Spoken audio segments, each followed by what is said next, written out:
Dear students, class 12 की math subject में exercise 6.1 पढ़ रहे हैं और उस एक्सरसाइज 6.1 का क्वेश्चन नंबर 4 है कि निम्न फलन, ये फलन दे रखा है बच्चों, जब x का मान 0 के बराबर और 0 से छोटा और -1 के बराबर और -1 से बड़ा, सॉरी -1 नहीं है ये, प्लस का 1 होगा,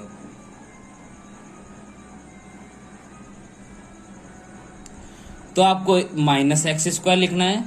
0 से -1 के बीच में हो, बिटवीन वैल्यू हो, तो आपको वैल्यू रखनी है 4x - 3, और 1 से 2 के बीच में हो, यानी 1 से बड़ा और 2 के बराबर 2 से छोटा हो, तो इसमें वैल्यू रखना है, ठीक है। और कि अंतराल -1 से 2 में संततता की परीक्षण करना है। -1 से 2 में संततता का परीक्षण करना है। तो बच्चों -1 से 2 का मतलब आपको -1 से 2 के बीच में जितने भी मान आते हैं, जैसे कि -1, 0, 2, 1, 2, -1, 0, 1, 2, इनमें सभी में करना होता है, लेकिन इसमें जो वैल्यू दे रखी है उन पे कर लेंगे कि एक तो प्लस का 1 है और एक इसमें 2 है। तो 0 और 1 है, 0 है और 1 है, इनके बिटवीन, यानी इनको छोड़ के क्या बच जाएगा, 0 और 1 बच जाएगा। उन दोनों पे हम इनकी संततता का परीक्षण करेंगे। तो सबसे पहले मैं क्या करता हूं सॉल्यूशन में, x बराबर 0 पर संततता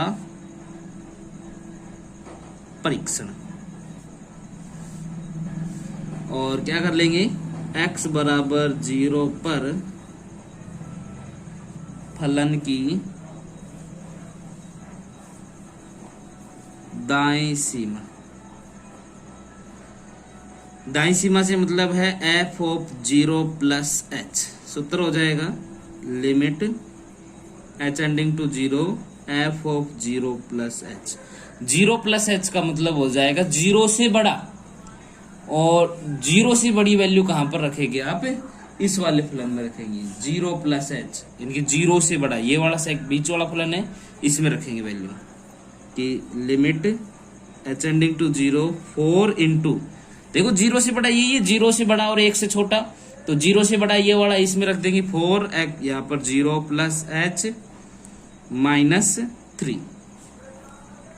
सॉल्यूशन करेंगे कि लिमिट h टेंडिंग टू 0, ये हो जाएगा 0 + 4h - 3। लिमिट की वैल्यू पुट करोगे तो 0 + 0 - 3, तो आंसर कितना मिल जाएगा बच्चों इसमें, -3। ओके, अब हम नेक्स्ट इसकी करेंगे, x बराबर 0 पर फलन की बाईं सीमा। बाईं सीमा का मतलब f(0 - h), तो limit h tending to 0 f(0 - h), इनकी 0 - h का मतलब 0 से छोटा, और 0 से छोटा कौन सा होगा, 0 के बराबर, और 0 से छोटा ये शुरुआत वाला, क्योंकि 0 से छोटा मान इसी में है, तो हम इसमें वैल्यू रख देंगे लिमिट h टेंडिंग टू 0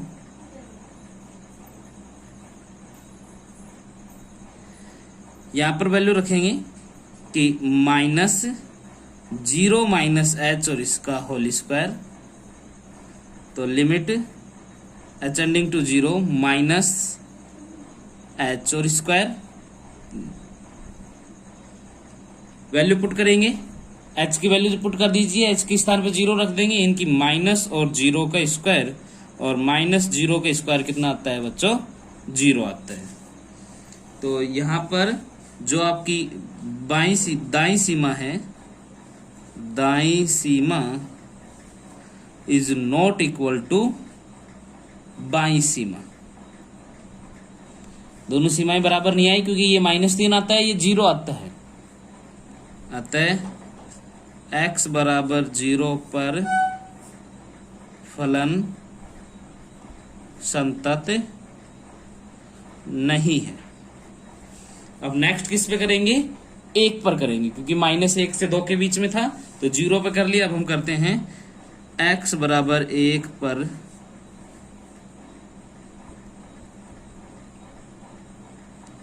संततता परीक्षण। तो बच्चों x बराबर 1 पर फलन की दाईं सीमा, दाईं सीमा का मतलब f ऑफ 1 पे कर रहे हैं तो 1 प्लस h, तो limit h ending to 0 f of 1 plus h, इनकी 1 से बड़ा मान। तो 1 से बड़ा मान कहां पर रखोगे बच्चों? इस वाले में रखेंगे। 1 से बड़ा 2 से छोटा, नीचे देखो यहाँ पर 1 से बड़ा है और 2 से छोटा है, तो यहां पर वैल्यू रखी जाएगी इसकी कि limit h ending to 0 5 into 1 plus h और होल स्क्वायर -4 और x के स्थान पर 1 plus h। Limit h ending to 0 5, यहाँ होल स्क्वायर लगाएंगे 1 plus 2h plus h square -4 1 plus h। तो लिमिट h एंडिंग टू 0 अंदर मल्टीप्लाई करेंगे तो 5 plus 10h plus 5h square -4 -4h। Limit की वैल्यू पुट कर दीजिए तो 5 प्लस 0 प्लस 0 -4 -0। तो आंसर कितना मिलता है? 5 में से 4 जाएगा तो कितना बच जाएगा? 1। इनकी मान कितना आता है? 1 आता है। अब हम करेंगे x बराबर 1 पर फलन की बाईं सीमा। बाईं सीमा का मतलब f ऑफ 1 माइनस h, यानी कि limit h ending to 0 f of 1 minus h, limit h ending to 0 1 minus h।